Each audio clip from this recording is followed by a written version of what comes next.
Menarik petang ini, syarikat perkapalan dari Israel dilarang berlabuh di Malaysia.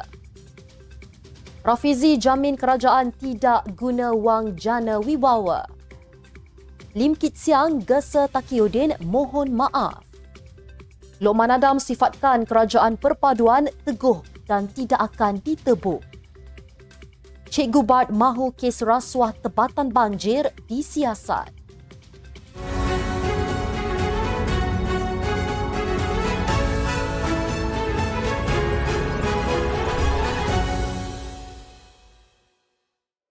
Assalamualaikum dan salam Malaysia Madani. Bersama saya Mirakila dalam Next Step News edisi petang Rabu 20 Disember 2023. Sebelum itu jangan lupa untuk subscribe YouTube Next Step TV dan follow Facebook Next Step Malaysia.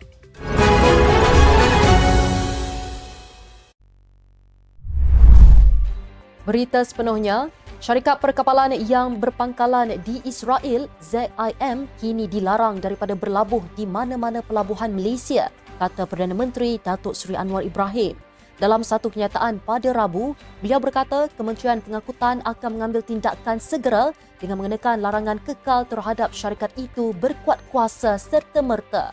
Jelas beliau lagi, sekatan ini adalah tindak balas terhadap tindakan Israel yang mengenepikan prinsip asas kemanusiaan dan melanggar undang-undang antarabangsa, menerusi pembantaian dan kekejaman berterusan terhadap warga Palestin. Untuk rekod, Kabinet pada 2002 mula membenarkan kapal milik syarikat ini berlabuh di Malaysia. Pada 2005, Kabinet ketika itu memberi kebenaran kepada kapal tersebut untuk mendarat di Malaysia. Namun, kata beliau, kerajaan hari ini memutuskan untuk membatalkan semua keputusan Kabinet lalu. Pada masa yang sama, kerajaan Malaysia turut memutuskan untuk tidak lagi menerima kapal yang menggunakan bendera Israel untuk berlabuh di negara ini. Selain itu, Perdana Menteri berkata, Malaysia juga mengenakan larangan kepada mana-mana kapal yang dalam perjalanan menuju ke Israel daripada memuatkan kargo di pelabuhan Malaysia. Dengan kedua-dua sekatan tersebut berkuat kuasa serta-merta, Datuk Seri Anwar berkata Malaysia yakin keputusan itu tidak akan menjejaskan kegiatan perdagangan Malaysia. Kerajaan tidak akan menunggang orang Melayu hanya untuk memperkayakan segelintir pihak, kata Menteri Ekonomi Rafizi Ramli. Beliau berkata demikian sebagai respon kepada desakan pembangkang mengenai agenda ekonomi bumi putera kerajaan. Katanya dalam catatan Facebook beliau, kerajaan tidak akan menunggang nama Melayu untuk mengambil duit jana wibawa yang akhirnya dialibabakan kepada syarikat bukan Melayu. Program jana wibawa yang diperkenalkan oleh Pentadbiran Perikatan Nasional sebelum ini sepatutnya membantu kontraktor Bumiputera mendapatkan pekerjaan semasa pandemik COVID-19.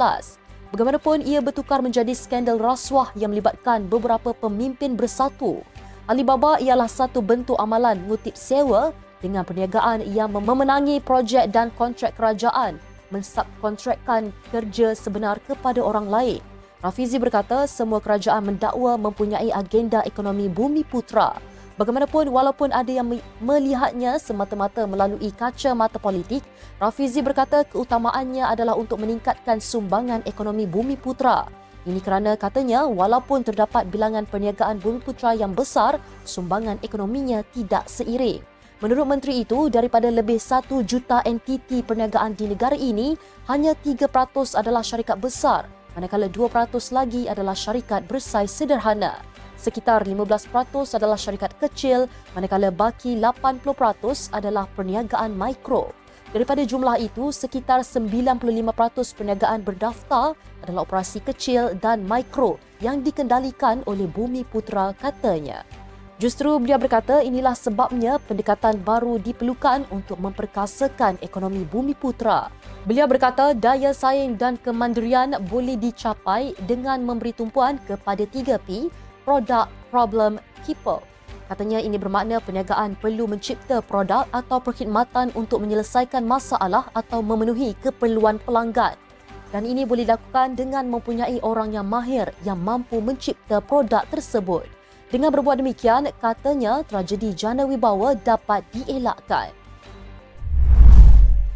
Veteran DAP Lim Kit Siam menggesa pemimpin PAS Taqiyuddin Hassan dirujuk kepada jawatan kuasa keistimewaan Parlimen kerana menyifatkan kenyataan berhubung Perdana Menteri bukan Melayu sebagai naratif beracun.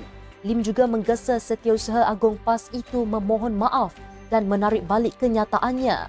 Lim berkata Taqiyuddin harus dirujuk kepada jawatan kuasa keistimewaan sama ada dia telah melanggar sumpahnya sebagai ahli parlimen untuk memelihara, melindungi dan mempertahankan perlembagaan dengan menyifatkan bahawa kenyataan PM bukan Melayu adalah naratif beracun yang berisiko menimbulkan ketidakharmonian. Adakah Taqiyuddin mengatakan bahawa Perlembagaan Persekutuan dan Rukun Negara adalah dokumen yang memecah belahkan dan menghasut? Soal Lim dalam satu kenyataan hari ini. Taqiyuddin sebelum ini menggesa Perdana Menteri Datuk Seri Anwar Ibrahim untuk menghentikan naratif beracun DAP. Ini selepas Lim membangkitkan kemungkinan seorang bukan Melayu menjadi Perdana Menteri dan pengerusi DAP Wilayah Persekutuan Tan Kok Wai mencadangkan untuk mengembalikan semula pilihan raya Majlis Tempatan di Kuala Lumpur. Sementara itu, Lim bertanya sama ada Taqiyuddin akan bercadang untuk menjadikan PAS sebuah parti yang lebih sederhana. Polis telah menyoal Lim selepas membangkitkan kemungkinan seorang bukan Melayu dilantik sebagai Perdana Menteri. Mengenai cadangan pilihan raya tempatan, Menteri di Jabatan Perdana Menteri Wilayah Persekutuan Dr. Zaliha Mustafa berkata terdapat lebih banyak perkara asas yang perlu diutamakan terlebih dahulu. Kerajaan perpaduan yang ada pada hari ini teguh dan tidak boleh ditebuk oleh blok pembangkang Perikatan Nasional. Itu yang disifatkan Ahli Majlis Kerja Tertinggi UMNO Datuk Lokman Nur Adam berhubung perkara itu. Beliau mencadangkan agar pengerusi Perikatan Nasional Tan Sri Muhyiddin Yassin melepaskan jawatan itu sekaligus memberi laluan kepada PAS untuk mengepalai PN. Berdasarkan pengabatannya, Lokman yang juga pengarah komunikasi UMNO berkata, pada masa kini hanya PAS kelihatan konsisten di dalam Dewan Rakyat dan konsisten membuat bising di luar Parlimen. Lokman turut mencadangkan agar Ahli Parlimen Kemaman baru Datuk Seri Dr. Ahmad Samsuri Mohtar mengambil alih tugas memimpin PN memandangkan Samsuri yang juga naib Presiden PAS dicanangkan sebagai calon Perdana Menteri PN. Di peringkat negeri, Samsuri ialah Menteri Besar Terengganu. Pada 27 November lalu, Muhyiddin dilaporkan berkata beliau tidak menafikan Samsuri sebagai calon PM pada masa depan untuk gabungan berkenaan.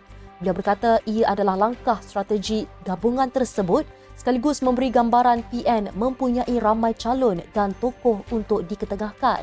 Pada 3 Disember lalu, Samsuri sekali lagi menegaskan beliau tidak pernah sesekali terlintas dan bercita-cita untuk menjadi Perdana Menteri.